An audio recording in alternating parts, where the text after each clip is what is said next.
Biçer kardeşler, esenlikler oğuz ile.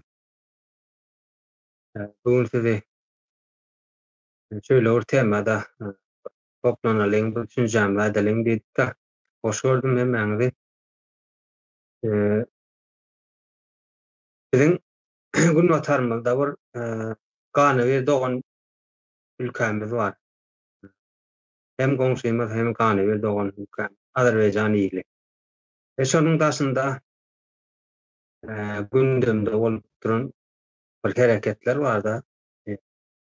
Gönüden göni Kafkasy, Merkez Asya yani Türkistan biz tarapları özüne bağlap bilen yani nemesi bize değişti diýip edýärler şu temada. Şolaryň Azerbaýjan bilen Russiýa Federasiýasynyň arasyndaky şu wagtky dartgynly ýagdaýlar diýip aýtsak, indi näme bolup geçýär bu arada? Mediada görkezýärler Yekaterinburgda Rus Federasiýasynyň amony bir näçe Azerbaýjan asylly Rus vatandaşy taklaýal erwedräk taranyň üçin ikisanyň janyna gynýarlar. Mediada emesi otostop edilen emesi suratlarda atlaran ýaýrady. Ondan soň şoň erteň ýa-ni dowam etip gelýär-de şu neçenler Azerbaýjan ilinde de Rus aýtyşnik hökmünde işläp ýöne cinayet işläp ýöreken diýen bir öňe neme berilýär-de aýplama bildirilip bir näçe saklandy Rus vatandaş. Indi bu işin kökünde näme bar, näme sebäpden biziň komşumuz hem gany doganymyz Azerbaýjan illi bu ýerde özüni nähili alyp barýar. Şo hakynda bir her kim kardeşler öz düşünjesini, pikirini ýurtdaşlarymyza ýetirsek biz seredýänçiler, dinçilerimiz bardyr. Kim söz almakçy bolsa başlap biler.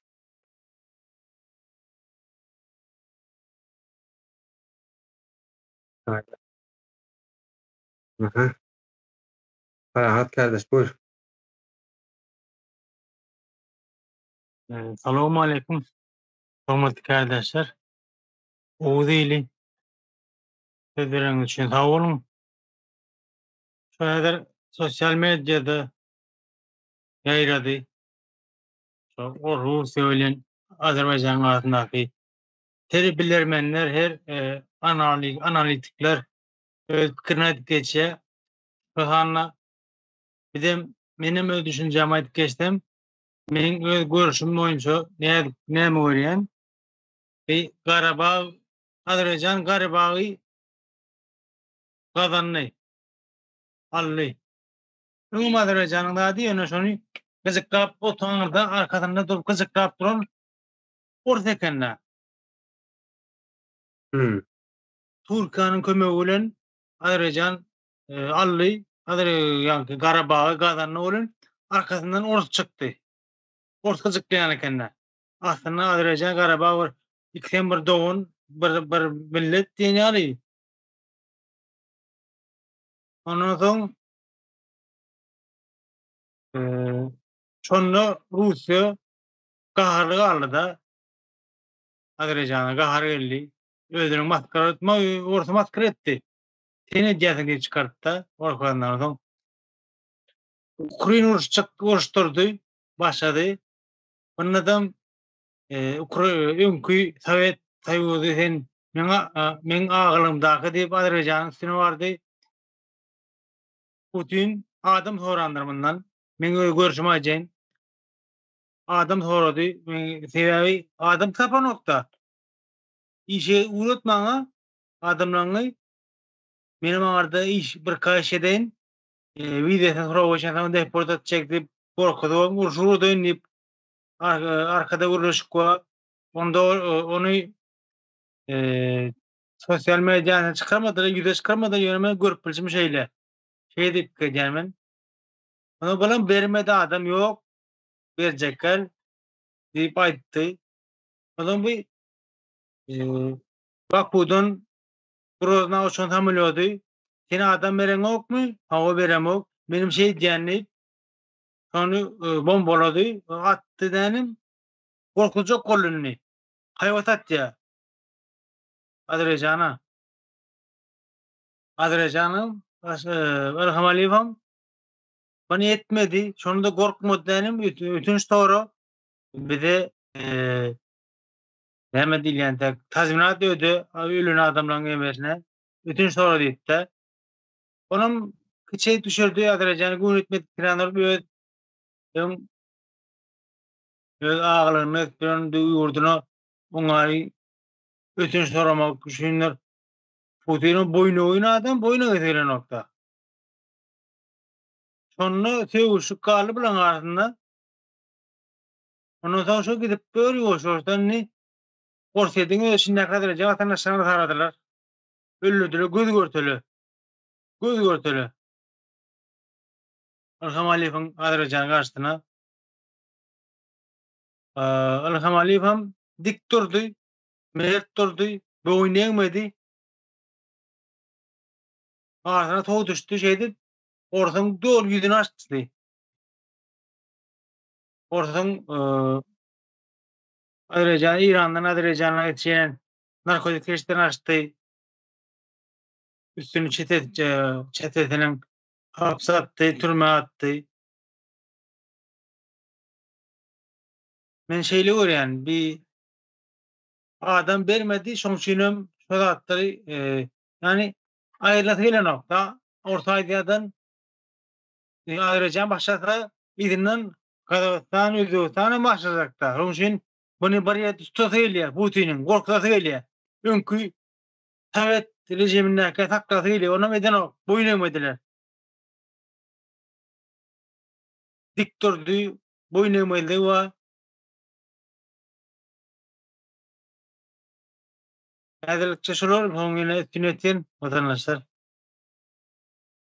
Belli ki kardeşime tövbe Hola, sağ ol. Kardeş. İyi kardeş. Benimki. Sağ olun. Esenlikler, yurttaşlar, kardeşler. Şimdi bu tema hakkında ilki bilen Azerbaycan'ın prezidentinin takdir etmek gerekli. Hakikaten katı doğru iş alıp var ya. Doğru neme tarafta doğru hareket ediyor da. Ayçak olayanım ne için doğru hareket ediyor. Yani bu bir göreyenimiz bir netice. Onun sebeplerine inmemiz gerekli de. Bu iki bolup geçen yağday hazır aydıp geçti Merdanağa. Aydıp geçen yağdayında başlayan bir zatlar bunun başı bize de tesiri var ya bize de nemediyen yeri var. Olarak da aytmakçı. Şimdi nem oldu? 91 1990-91. yılda Sovyetler dağıdı doğru mu? Sovyetler dağılandan son şu tayda bir aydılan zat var. Önkü Sovyet düzümüne giyen respublikalar özgür özbaştak devlet deyip ilan edildi. Ve onun 3 tanesi Litva, Letonya, Estonya NATO ülkelerine üye. Şimdi asıl mesele ne dediysek bu tayda Sovyetler vaktindaki sistemanı ya da düzgün tertibi yani Sovyetler dağılandan sonra özbaştak bolanından sonra belki Azerbaycan, Türkmenistan var, Özbekistan, Kazakistan, Kırgızistan belki yurtlar özbaştak bolandan sonra yine de sol düzgün tertiple devam etmeye isleýär. Yani Rusya'nın esası nemesi. Bu Azerbaycan'ın karşı çıkma sebebi bunun üçündür yani. Sen bir özbaştak yurt bolandan sonra senin vatandaşına Rusya'da işlep gören migrantların zorluk bilen urşa katnaştırmak ya da urşa koşmak eger boyun eğmezse ya da karşı çıksa da öldürmek doğru değil yani bunu tepki vermesi doğal doğru bir şey yani ben onun için takdir ettim. Ve bizim hem öz gezegimizde yani buna karşı çıkmamız gerekli. Özbaşdak yurt bolyan olsak ya da özbaşdak bolmak isleyen olsak, öz elimiz öz yakamız bolmasını isleyen olsak, yani bir dünyada düzgün tertip var, kanun var. Bir yurdun içinde bolşalı yurtların arasında da halkara kanunlar var da. Ona layıklıkta özbaşdak bir yurdun başka bir yurda adam iyi vermesi doğru değil. Yani bunun şunu aydıp geçeyin hazırlıkça. Sağ olun. Bolýar, sag ol. Uşan kardeş. Gerekli. Salam kardeşler, salam oğu deyili. Geç yaşı setim gelýär.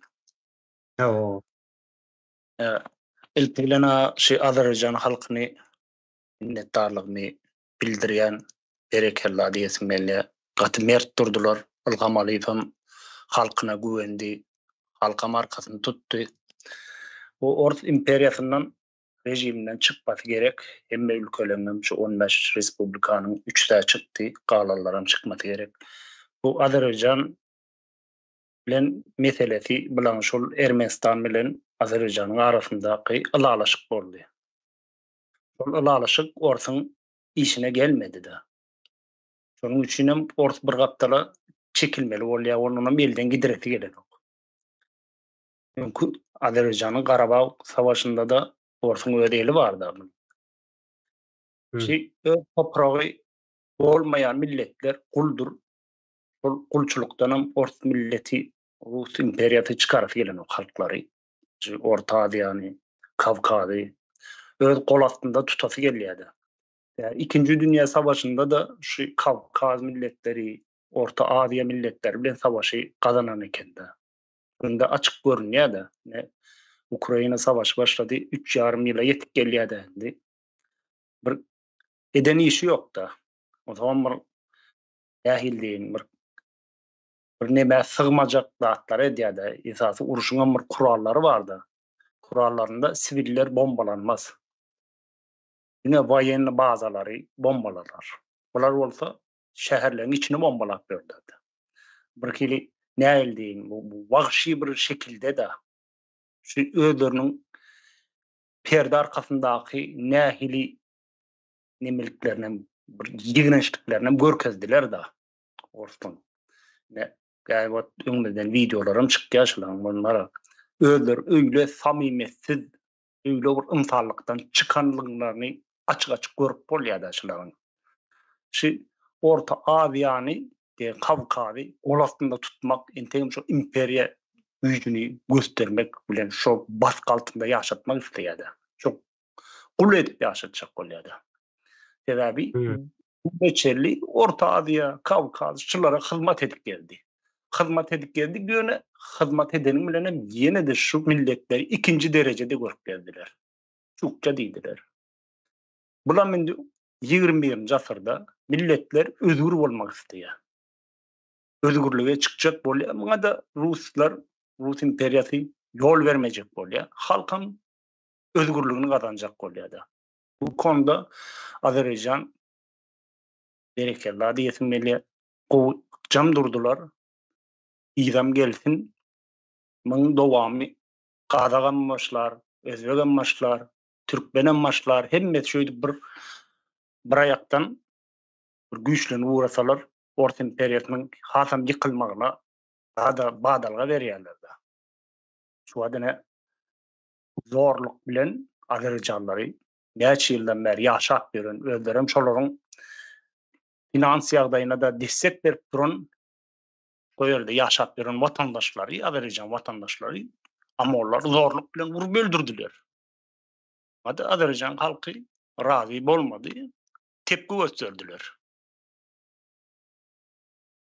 Şolary ýaly ne şu wagt işlemäne barýan bir giden Azerbaycan var, Özbek var, Kazak var. Şularam zor bilen Türkmen var. Şularam zor bilen uruşa gidiyorlar. Ödem söz veriyorlar. Ne plança $1000 vereceğiz. Bunun yöne sözüne de odunun yük bilen çıkarıyal değil da. Inanar yal değil da. Sözüne de aldayalar da. Sebebi salladığına da saygısı bolmayan bir millet de. Ya görüyorsun özün bile uruşa var yana adamı sen kiçi görüp ya soğukta yatırmak ya da bir yani vahşi bir şekilde vurmak birini bile savaşa var yana adamı öldürmek adı bir geri vicdanına el etmez de şuna el vermez vicdanına yani şuna hiç ildaşından cıdap bulan noktasını videoda görmem var. Vahşi milletliğini öder görkezdiler. Yöne şu Rus milletinin açık yüzü göründü. Olya sağ olun. Ben şiirde durayım. Üstün yetiyorum. Böyle sağ ol. Ferahat kardeş buyur. Arslan Bey siz alsın mı? Yani benim de korkma. Böyle. Sağ ol. Arslan Bey. Söz gerektiğe geçti. Sağ olun Meydan kardeşim. Esenlikler, ildeşler. O kardeşler gatı doğru zatlara aydıp geç otursunuz.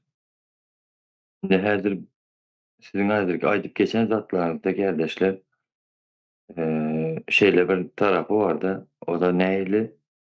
Bizim yalakalarımız mı diyeyim ya şu zatlardan havarı yok, bilgisi yok. Düşünmedik ildeşlerimizde şeyle fikir veremeyi mümkün de. Ay Orset ulu Azerbaycan kiçkine halkıyamaz, sanıyamaz. Orası yenger diyen bir düşünceleri de gelip gitmeye mümkün.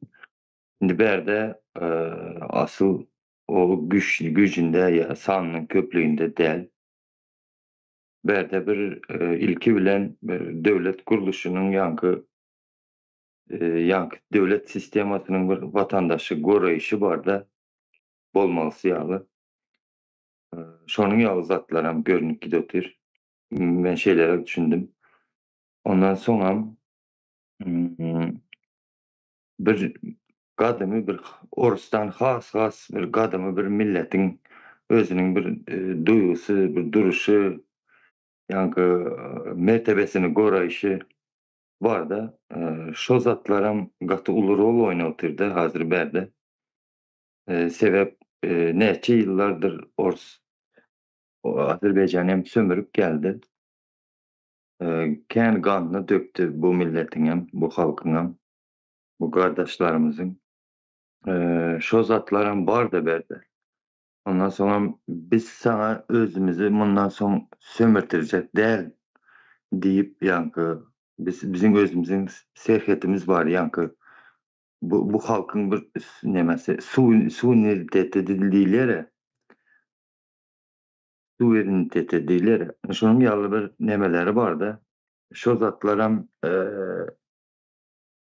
rol oynatırdı hazırki bolup geçeten vakaların içinde.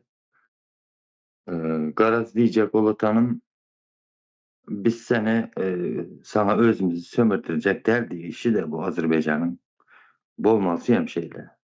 Yankı bir ata arkanı sıpaladıp yöremek gerek değil de bizdekiler yalı. Mesela sağ olsun Azerbaycan kardeşlerim goldayan beni üstünlük arzu eden elbette.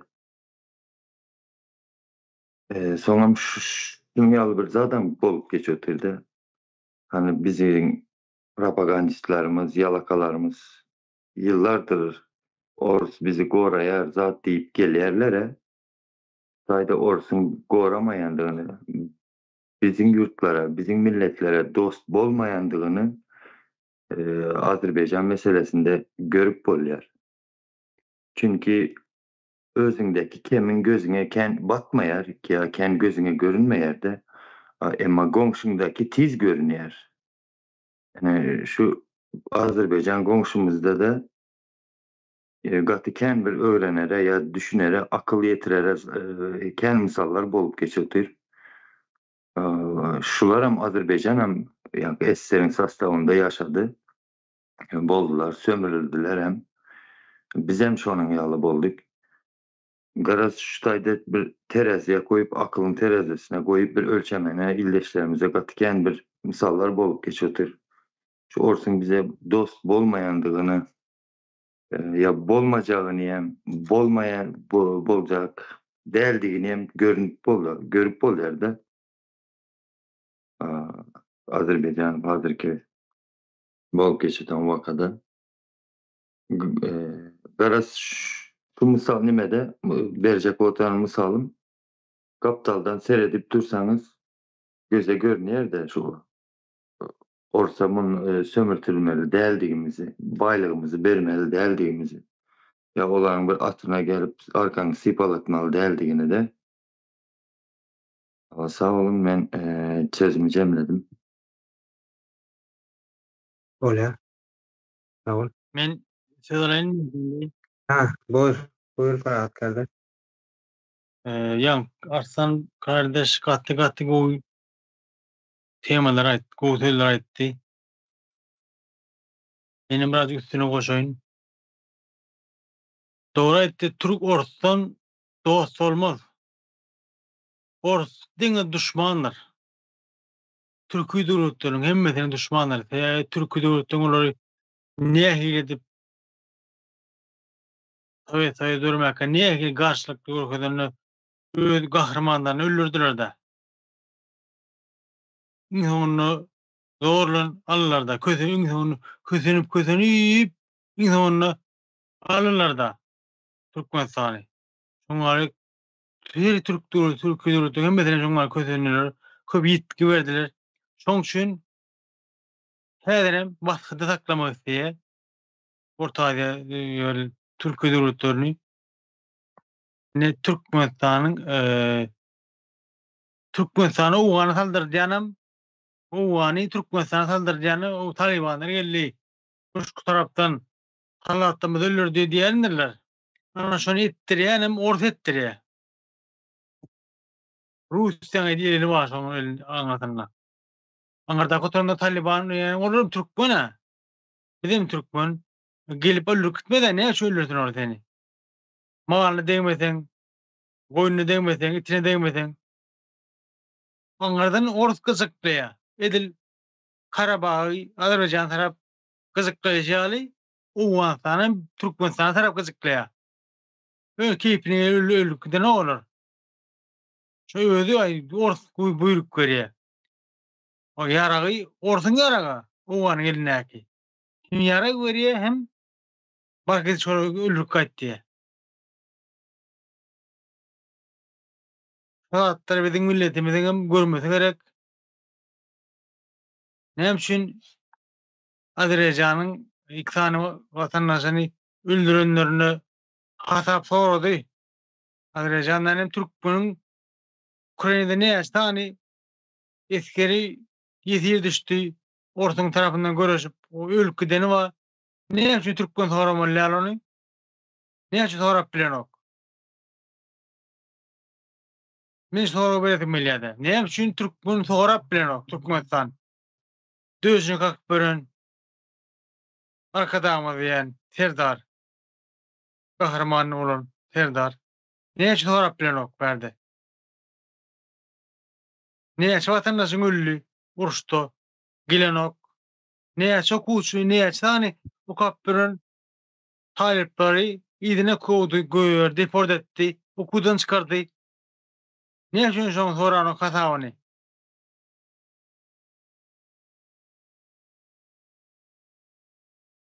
Şeýle soraglar öwretmeýärdi. Türkmenistan terör hökümetine. Sag bolun kardeşler. Bolýar. Öýreniň üçin. Bayram el kardeş buyur.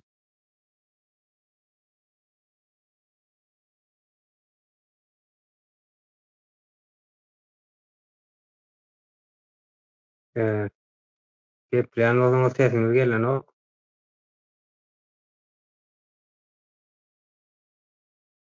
Mikrofonumuz açık.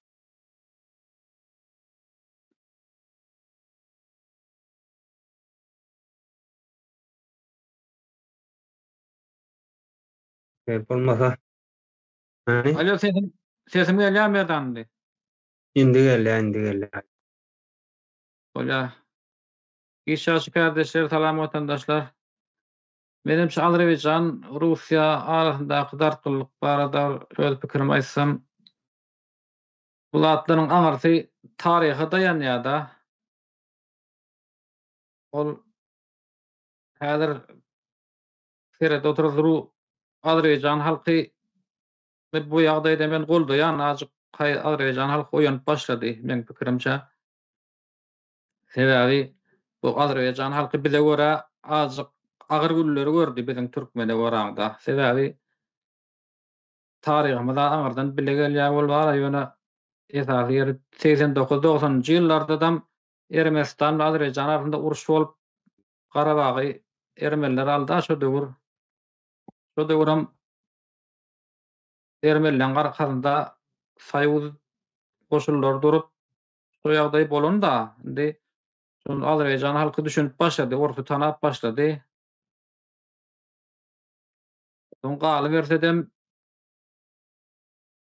2020-nji ýylda ýenedem şo ýagdaý boldy. Azerbaycan Ermeni arasynda uruş bolup onda da Azerbaycan arkasynda Türkiýe durup Azerbayjany ýygyna we Garabagy ermenilerden ýygyna aldy da Azerbayjan. Şo zatlaryň arkasynda uruşyň barlygyny bilip Azerbaycan halky oýanyp başlady. Men şoňa begenýän Azerbaycan halkyny goldaýan bir biziň halklarymyzdan belki düşünüp şu zatlara göz getirip açyk gözler açylar. Şonuň üçinem men umyt edýän halkymyzy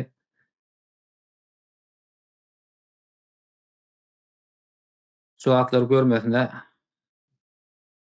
bolýa sag bolun, şulara aýdaýyn diýdim. Bolýar. Kardeş buyur. Sağ olun. Hazır aydık geçti de bayram kardeşim. Karabağ meselesini. Ondan son Özbekistan bilen Tacikistan arasında bolmadı yanlış olmasa. Fergana vadisi diýip var. Şu taýda da bir dartgynly tarihte bolup geçen neme var. Ki ýurdun arasında uruş diýeýin. Şimdi näme üçin Rus ya da Rusya nimetçe yani asıl edýän işi näme diýip seretseň yani biz Özbekistan we Tacikistan olsun ya Ermenistan we Azerbaycan olsun ya da Özbekistan bilen iň berkisi Türkmenistany mysal alalım. Türkmenistandan çıkan gaz önce Rusya'ya gidiyor. Gazprom'un üstü bilen soň Özbekistan'a satylýar. Näme üçin Türkmenistandan dogry goňşy ýurdu bolup duran Özbekistan'a satylan o. Bu da bir misal da. Yani bunun hemmesini ele alsak belli. Rusya'nın alıp barýan siýasaty, emperyalist duruşu, görmez ýaly, düşünmez ýaly bir zat ýokmu kady? Yani gaty bir ütgeşik bir nemesi de ýok. Düşünmez ýaly, çylşyrmaz adam ýok. O dogry analiz edilen wagty yani maksadynyň nämeligi belli bolýar da şu taýda. Ya da yakında Putin'in aýdyp geçen bir sözü var. Rus eskerinin ayagyny basan yeri bizimkiler diýen ýalak bir manyda söz aýdyp geçti de. Bu da Rusya'nın yani 21-nji asyrda ýay neme toprak basyp alma nemesinin hälegen pikiriniň barlygyny bu dedi. Yani bunu Ukrayna Rusya savaşına seyredenimizde de esası görünüp durda aýtjak bolýan. Yani şonun üçin biram ýaňa aýdyp geçildi. Hani Rusya'nın Türkiye devletleri basıp alanda kan bilen alandır. Şöyle olasına giren bir devlet yok. Soňam näme üçindir biz öz baştak ýaşamaly däl. Öz baştak karar alyp öz baştak hereket etbilemiz ok.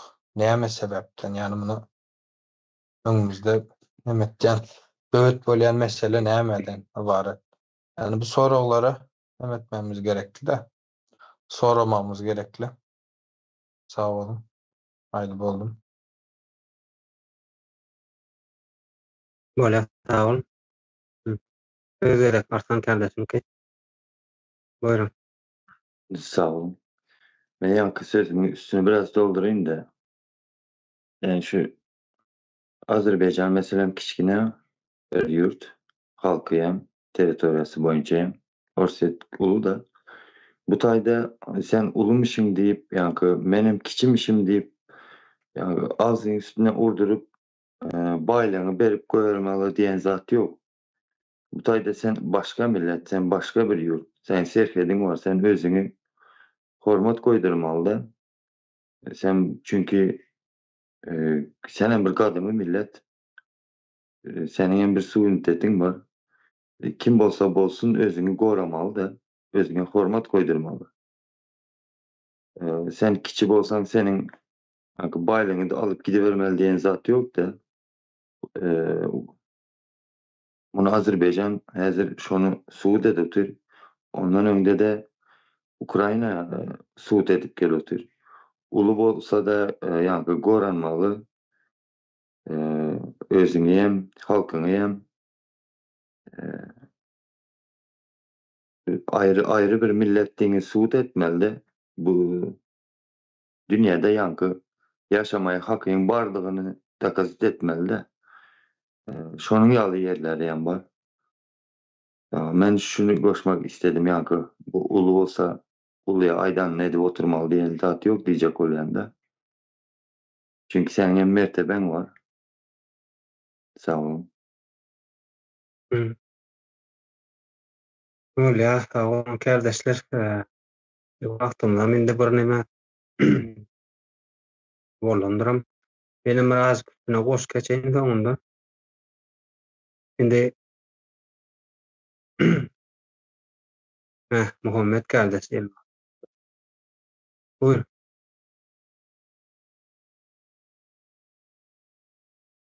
Buyur mesela ondan alan dedi. Sağ ol Merdan kardeş. Benim sonrağına yetiştim diyen ýaly bağışlarsınız. Sesim eşdilýär mi? O gelipdi. Awa. Kardeşlerim näme gowy bellikler aýdyp geçdiler we pikirlerini ýöne işin içinden menem nämämi goşup geçeýin pikirmi işin içinde şeýle bir ýagdaý bar. Häzir bir işler döwlet derejesinde alınıp barylýar da. Bir rejime garşy ene şu Orsiýadyň habarlarynam dikkat etseňiz şu mesele barada. Bular açykdan açyk eýem aýdýarlar. Orsiýadyň ýanky garaşsyz habar gullugy bolsun ýa-da ýanky rejimiň habar gullugy bolsun. Her kim özçe bu gatlan gurrumny diýär. Ýöne işin içinde şeýle bir zat bar. Bu ýagdaýlara ýanky hiç bir tarapdan garaýşyny we pikirini beýan etmeýän ene Türkmenistan ýaly bir näme bar da bir rejim var. Türkmenistan rejimi. Olam asliýetinde özüne nähilek bir orunda goýup görkezýär, tarapsyz diýär-de bir tarap diýip özüne ýanky hemme zatdan bulaga goýýar ýöne. Bu ýerde nähil ýagdaýda bolanda da ýanky bir hökmany suratda bir jemgyýete bu meseleler barada öz nämäni getirmeli da. Ýanky ähli-umumy düşünje bolsun ýa-da şahsy düşünje bolsun. Hökmany suratda bir pikirini aýtmaly. Şuňa ýerlerde sessiz galýarlar. Bunun düýp sebäbi nämeden? Jemgyýet halk zatlara kelle galdyrmasyn. Daş töweregimizde bolup duran atlar aslında näme diýilýär, Türkçe fırtına diýilýär da, atletinde apy tupan bolup dur. Öne bizde näýlek bir siýaset ýöredýärler, asuda asmanymyz bar diýen ýaly bir siýaset ýöredýärler da. Bunuň maksady näme? Halk şu zatlara kelle galdyrmasyn, ýa-ni bir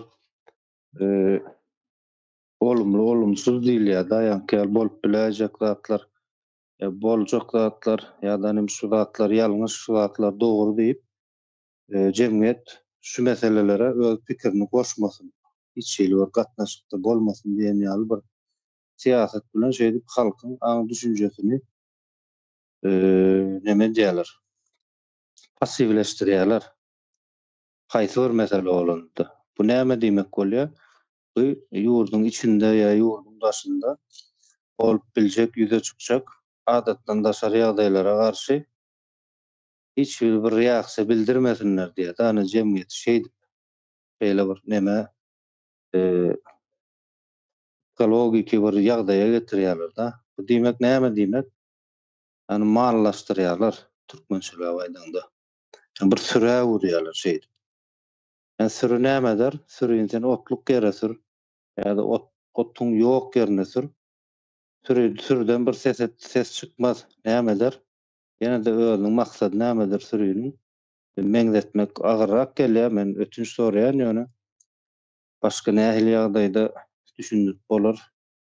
Onam edil şäherlikçe emek biljek gelýär. Halky şoň ýagdaýa getirmek üçin maksatly edilýän atlar da şu Azerbaýjanyň häzir ilhamaly näli bir reaksiýa bildirýär. Halk köpçüliginiň nemesini arkasyna alýar da, goldawyny halk köpçüliginiň. Sebäp näme üçin? Orsiýet Rus imperiýasy özleriniň tem imperiýa diýip bular daşdygyra bildirýärler da. Bular imperiýasy kimleriň güýjüni kimlere ýetýär, bularyň imperiýalygyny kimler kabul edýär? Häzirki döwür Orta Aziýa jumhuriýetleri. Ondan soň şoňa meňzeşirek şu derejedäki belki bir jemgyýetler kabul edýär da bularyň imperiýalygyny. Aslında bularyň imperiýalygam galmady hiç zadan. Bular hem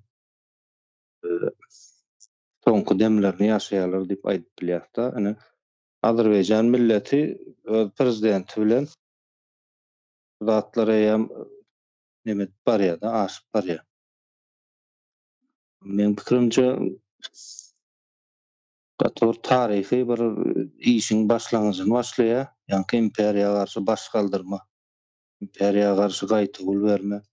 Ýa-da imperiýanyň bularyň üstündäki ýa-ni siz biziň gulumyzsyňyz diýen nemelerinden, zanjarlaryndan birinji Azerbaýjan çykýar. Orta Aziýa türki jemhuriýetleriniň içinde gator ullakan ijedýär. Ýene goldaýan doğrulugyny sağ bolsun aýdýan öz adymdan. Şuňda men jemläýin. Merdan, sağ bol sözleriň üçin. Şöyle, sağ ol. Berat kardeş, buyur. Ne hoşan var mı? Menim ustady 2 söz aýdaýyn. Bir wagt gali häzir propaganda edip ýurdun içinde dowla edýänler-de ort güýçli, ort daýaw, ort ýeňip bilmezdi. Ort inni öňkü ort diýerler watandaşlar. Ol öňkü ort nähili ort kimile güýçli? Türki döwletlerine güýçlidir ort. Türkmenistan, Özbegistan, Kazakistan, Täjikistan, Azerbaýjanyň güýçlidir ort. Ortuň bir özüniň galan galasy bolmaz. Başarmadam. Alyan orta Ukrainany alardy. Pragada barýarlar. Ortuň hiç güýji ýokdur watandaşa, gorkmaň. Ort insonky derejede orada doğsam bolmaz, doğanım bolmaz. Özlerine kezzapdyrlar.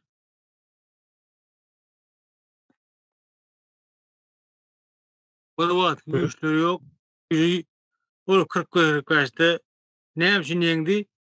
Türki döwletiň atany ýeňdi. Şu wagtlaram urşuňyny döşüňe çykan orta ýok. Tankyny çykan orta ýokdur. Şu wagt gülüniň bary Türkmenistimli gaza gözü ýok. Şolardyr. Ortadan Ursan olmaz. Orsun nam arttırır. Vatandaşı korkman, hükman, gürlemöller. Oğlum. Bolýa, sag bol. Rahat kardeş. Hümmet kardeş elini galdyryp dur. Biriniň düşünjeniň üstüne goşagy bar. Hawa gysgadyk şol Rahat kardeşimden aýdanna bir goşmaça ortuň öňkü güýji ýokdur diýdi hakykatdanam. Ortuň öňkü güýji ýok, ýani ort öňem güýçli däl aslında. Ýani nämäniň hasabyna ýanky näbi türki jumhuriýetlerden ogurlanýan tebii baýlyklaryň hasabyna, yer asty, yer üstü baýlyklaryň ýa-da şo taýdaky insanlaryň zähmetinden öňen baýlyklaryň hasabyna ogurlanan şolaryň hasabyna öňem bir güýji bardy da orsun. Birinjiden, ikinciden propaganda güýji bardy. Ors asliýetinde hiç wagtym öz hasabyna bir ýankyl bir güýçli ýykylmaz bir mümkinçiligi ýokdy. Diňeje şol sömürýän ýurtlarynyň, sömürýän milletleriniň hasabyna, bir propagandanyň hasabyna ors mudamada öz barlygyny sürdürip geldi da. Şonu goşmak isledim. Sag bolun, jemledim.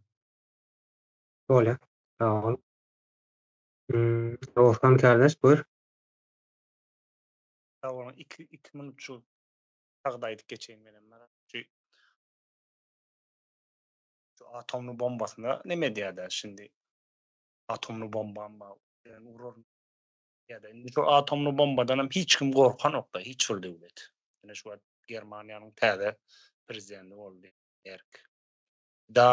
Daha sert çykdy garşysynda bolun, daha çekinip başladylar. Sen nädir? Atomlu bombam bolany bilen 30 ýyldan bäri hiç bir bakymny yapmadyň da. Oňa beriljek pullary kitelerini urdular. Uruş bolary etmediler de. Biz mi daha şöyle propaganda ýörediriyoruz. Bizden gorkar dünýä dik geldiler. Olsa ödöllerine utulorlaryny bildiler. Gitdikçe dağap barýarlar, pıtırap barýarlar. Şimdi ýanky parat kardeşiň amaýşy gorkmal däl diýdi. Dogry, hakyky. Güýçi galmady. Kişi gidişinde gidebilse, zor gitse 1 ýyla bile gidebilmez. Şimdi başka hiç yerden bir girdi çıtadı kalmadı şey. Emme yerini kapattılar şunlara. Sanks üstüne sanksa. Evte de çıkarga koymadılar. Kadına da hiçbir dadına yol vermediler de kapattılar. Özlerine ne ilettiler ne şimdi uruş kutarır 10 yıl olur ne. Şu ort milletini öyle or yigrenerler var ha. Şu eden etmişler için var ha. Böyle vahşi milletliğini öldürem suud ettiler şunu. Olya sağ olun. Şunu aýdyp geçeýin dedim. Bolýa, sag ol. Hasan kardeş buyur. Ama men şu Sapar Aganyň bir aýdan sözüni ýatlatmak isledim. 2022-nji ýylda şu Ukrainaga giren wagtda Orsiýadyň. Onda Sapar Aga diýdi ýa. Orsiýa mundan soň dargaýar diýip. Ene şu hem kartaýa geçip başlady. Orsiýa dargaýardyr. Şonu ýatladym diýdim. Sag olun kardeşler. Ýa. Bolýa. Indi sadende menem gepleşimiň soňunda razy söz alaýyn, ben uzak çekmän. Indi şu wagtda Kafkaz we ýani Orta Aziýanyň emesinde emesinde raýonda diýwanda geografik bölgede neme bolupdy? Bir taryhy gelişme bolupdy da taryhy gelişme bolupdy. Türkmenistanyň bolşy ýaly ýylmanyň häzirki Azerbaýjanyň topraklary ikiye bölündi. Ýa-da Eýrana gitdi, ýa-da şu wagtda Azerbaýjanda galdy. Mine gowragy Eýranda. Indi şöýler neme bar da erkin götüren halk indi öz hukuky, haky hukmunda da indi adam hukmunda ýaşamak bolsa da Azerbaýjan taryhy ädimleri nemet bar ya, yani özüni erkinlige çıkarıp barýan. Hawa Türkmenistan tarapda da Türkmen çaýdy geçýär, yani Gülistan vilayatynyň Eýranaga geçişi nemede de Azerbaýjan tarapda da şonu Türkmen çaýdy geçýär. Indi şöyle bir ýagdaý bolupdy. Biz näme görýäs? Çaýda Azerbaýjan ülkesinde döwlet aklynyň işläp başlandygyny, ýani işlemekde dowam etýändigini, özüniň syýasy bir görüşiniň bolandygyny, özüniň ýani öz başdak ýurt hökmünde özüni tutjakdygyny, ýani haýsy ýurt bilenem iş alşda deň derejede özüni görýändigini, ýani mertebesiniň ýöneki dildaýlygynyň mertebesiniň dikelip barýandygyny görkezýär. Indi Taýda halkyňam nemesi bar, boşandy bar, bärde döwlet aklynyňam boşandy bar. Men şöýlerek görýärmi? Ýönünde biz Türkmenistana seretdik, beýle ýagdaý ýok. Azerbaýjan döwlet guruluşlary Russiýada öz watandaşlaryna zulüm edilen soň derrew nähili hereketlere ýüzüldiler. Yani dowam etdiler. Ýöne Türkmenistan näme etdi? Russiýada işe gidip werbowk edilen 170 sanatynyň 20 sanatynyň ölü boldugyny, bir näçe sanatynyň media çykmagy bilenem hiç iltep görkezmediler, garşy ýyly çykmadylar, ýani döwletlilik akylyny işletmediler, ýa-da ol akyl ýok Türkmenistanda. Öte tertine Russiýa bilen has ysynşmana başladylar. Arada Lavrov gelkidende birden bağlanşyklar, şertnama bağlanşdylar. Ona näme diýdi? Biz Russiýadan aýryljak, biz soňra çellä sen bilen nämäni berýär-da dünýäniň ýüzüne. Ýöne çetdenem men bir tarap diýip birden näme ellerine jaň alyp çakyrdylar dünýäniň ýüzüne. Ýöne hem bir çetde başga ýurtlaryň watandaşlaryny içeriye alsalar, humanitar koridorda näme üçin Amerikanlar aloklar. Şonun bir nämäni ýöredýärler-de. Nahil diýýärden enes olary oňur wagtda dowupdyr diýämi? Näme? Ýönekay dildaýdanda. Şonuň üçin Azerbaýjan ganywer hem de goňkymydyr. Bütün Türkistana, Kafkazda görüldi bolup durandyr. Indi Türkmen halkynyň adyndan şaýda Milli Halaklaç Komiteti Russiýadan aýrylmalydygyny, öz erk bolmalydygyny bir näçe wagtdan bäri gelýändir.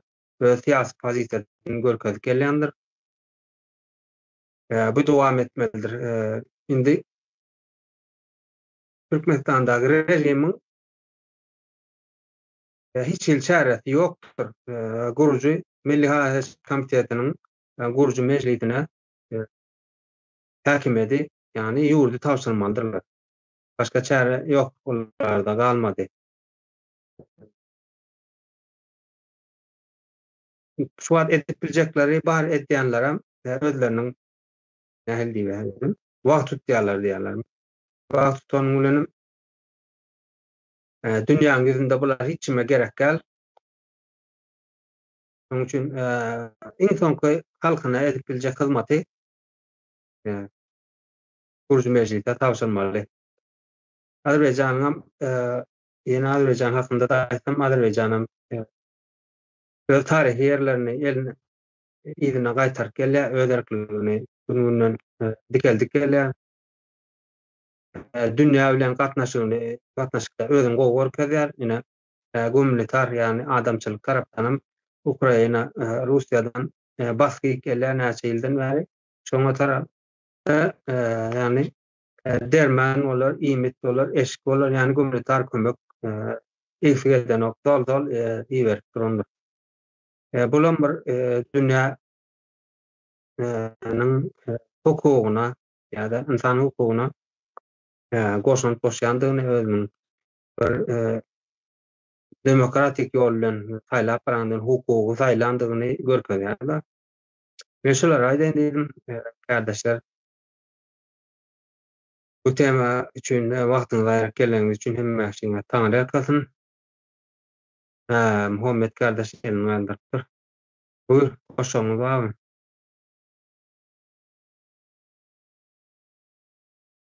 Merdan sağ ol, Merdan kardeş sağ ol. Facebook'a çıkman kan nömetçek galýanyna dünýä ütgeýä da dünýäň gözünde her diri ütgeşmeler bolupdyr. Şolaň bir esasy ünsçekleriniň biri meňki türki jemhuriýetleriniň birleşmesi. Şoňa garşy kimileri şonuň birleşilmesini, türki jemhuriýetleriniň birleşmesini isleýän bir taraplar bar. Yani Orsiýet rejimi ýaly bunu islemeýän taraplarym da diýjek bolýarym. Häzir kim näçe garşy bolsa da dünýäde uly ütgeşmeler bolupdyr. Ütgejegem bir siýasatçy tarapdan, syýasy tarapdan ýa-da umumy beýleki insanlyk tarapdan alyp görenmizde adamlaryň aň düşünjesem ütgep barýar. Bu ýerde ütgemen galjak bir yer bolmaz mukadiyanda. Onun üçin hani özüni şu meselelere değişli hasaplayan taraplar bar bolsa bularyň pikirlenmeli. Barynja aýtmak isleýärim, ikinji aýtmak isleýärim mene ýurdy. Her wagtam dünýä taryhynda da elmada ama bir aýdyň ýanky täze pikirlere açyk şahsiýetler ýa şahslar demedýär-de ütgemesine täsir edýär-de. Bizde de türkmen jemgyýetinde de şular az däl da, ýanky aýdyňlar, alymly, bilimli, düşünjeli, täze nemelere, täzeliklere açyk şahslar, şahsiýetler az däl da, esasy şu ütgeşmelere täsir etjek, şu ütgeşmeleri etjekler hem şolardyr. Yani her kim bir öz ýurtdaşlyk görewini, watandaşlyk wezipesini nemetmeli mi diýjek bolýanda, ýene bir gede gözden geçirmeli. Cemledim, sağ olun. Ýa-da dünýä siýasaty ütkep durýany, dünýä ütkeni bilenim bize hiç kim ütgeşme getirip bermeýär. Şoň üçin türkmen halky erkinlik gerek bolsa ütgeşmeni öldür etmeli. Kardeşler ýene bir ýerde gaýdýan, wagtyny sarf edip, wagtyny çäkli wagtyny sarf edip bu işlere goşup nemeleri halkymyzyň arasynda bolanyň üçin taňry ýakasyn. Meňde oğuz ile esen bolsun, hemme biri görýän sine edýän inçilamyzam, ýani terejjiler diýjek bolýanym. Olaram sağ bolsunlar. Sağlıkta görüşelim.